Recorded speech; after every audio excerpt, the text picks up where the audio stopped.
जो जानता है, हालात से बाखबर है, लोगों से कटा हुआ नहीं है, वो बहुत परेशान है। उसकी रातों की नींदें हराम और दिनों का चैन बर्बाद है। सिर्फ एक लम्हे को सोचिए कि कल अगर पाकिस्तान में श्रीलंका जैसे हालात पैदा हो जाते हैं, तो पूरे मुल्क में किसी एक इदारे की भी गैर जानिबदारी ऐसी है कि वो हालात संभालने के लिए आगे बढ़े, तो लोग उस पर एतबार करें। मैं पूरी दयानतदारी से ये बात लिख रहा हूँ कि अगर खुदा न खास्ता कोई ऐसी मुल्कगीर सूरत हाल पैदा हो जाती है जिसका दायरा हर खास व आम तक वसी हो, तो फिर शायद किसी इदारे के भी बस में नहीं होगा कि उसे कंट्रोल कर सके। किसी भी कानून नाफिज करने वाले इदारे का आज सिपाही जो चौराहे पर खड़ा होता है, उसकी अपनी कोई हैसियत नहीं होती। लोग उसका हुक्म इसलिए मानते और उससे छेड़छाड़ इसलिए नहीं करते कि उन्हें बखूबी इल्म होता है कि उसके पीछे पूरी रियासत की ताकत खड़ी है। क्या आज पाकिस्तान का कोई एक इदारा भी बबंगे दोहल ये दावा कर सकता है कि गिलगित से लेकर गवादर तक लोग उस पर मुकम्मल एतमाद करते हैं और उसे अपना मसीहा ख्याल करते हैं? शायद इस वक्त कोई एक भी नहीं। इस खौफनाक सूरत हाल के जिम्मेदार सियासतदानों के साथ साथ इदारे खुद भी हैं जो इस जवाल के जिम्मेदार हैं। सकूत ढाका के फौरन बाद के चंद दिन गली कूचों में जो जज्बाती सूरत हाल और जहर आलूद फजा थी, उसे जुल्फिकार अली भुट्टो की मकबूलियत और उसको इक्तदार मुंतकिल करने ने ठंडा कर दिया था। भुट्टो को जो कुछ भी कहा जाए, लेकिन वो सियासतदानों की एक उस नस्ल से ताल्लुक रखता था कि जिनका जीना मरना इस मुल्क से वाबस्ता था। उसकी जिंदगी का महवर सत्तर क्लिफ्टन था,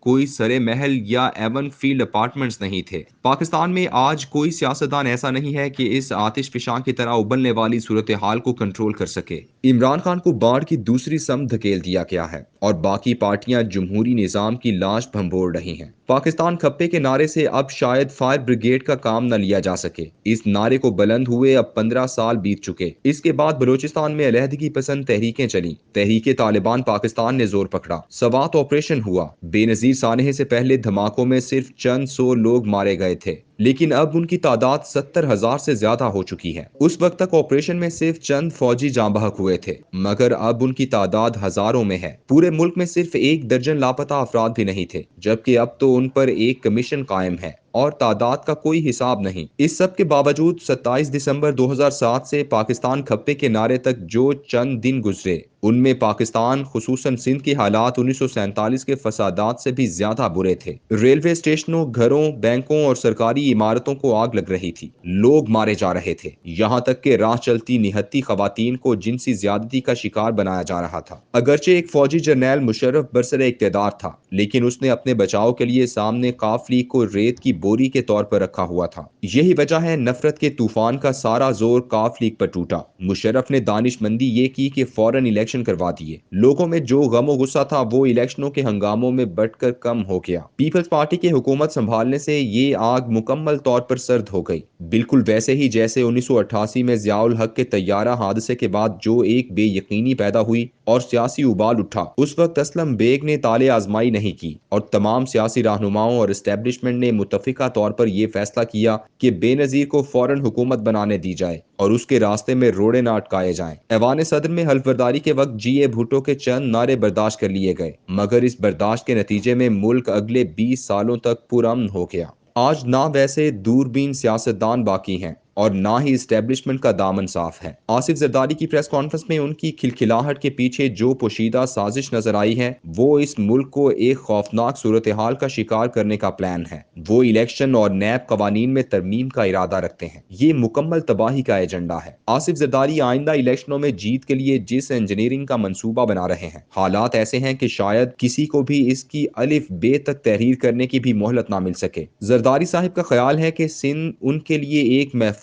कला है। ये उनकी बहुत बड़ी भूल है। जब हुजूम का गुस्सा मुल्क की सतह पर तूफान बनता है तो फिर किसी का घर सलामत नहीं रहता। उन्हें अंदाजा होना चाहिए कि इस मुल्क का सबसे कुचला हुआ, मजबूर और मकहूर तबका तो सिंध में रहता है और अवाम के इज्तिमाई गुस्से के लिए उन्हें कहीं दूर नहीं जाना पड़ेगा। वडेरे का घर और उसके डेरे की मुंडेरें सामने नजर आ रही होंगी। मरियम नवाज को जिस तरह अपनी बिसात उलटती महसूस हुई और अवाम के रद्द-ए-अमल ने उनके होशो हवास मुअत्तल कर दिए और वो सवाबी के जलसे में बिलबिला पड़ी कि हमें इमरान खान की हुकूमत की नाअहली का बोझ नहीं उठाना। जूं जूं वक्त गुजरेगा, शहबाज शरीफ हुकूमत की नाअहली वाज़ेह होती जाएगी तो मरियम नवाज और नून लीग के इस्तेराम में इजाफा होगा। बलूचिस्तान का अलहदगी पसंद तबका और खैबर पख्तूनख्वा का एस्टेब्लिशमेंट से लड़ता हुआ कबायली इलाका खामोशी से वक्त के इंतजार में है। कराची में मुस्तरिब, बेचैन और एहतजाजी हुजूम और 10 अप्रैल को पाकिस्तान के तूलो अर्ज में एकदम निकलने वाले लोग जिनके गुस्से में अब दिन ब दिन इजाफा होता चला जा रहा है। इस हुजूम को अगर मजीद चंद हफ्ते इसी तरह बेयकीनी का शिकार रखा गया और ऐसे कवानीन मंजूर करने की कोशिश की गई जिनसे उन्हें अंदाजा होने लगा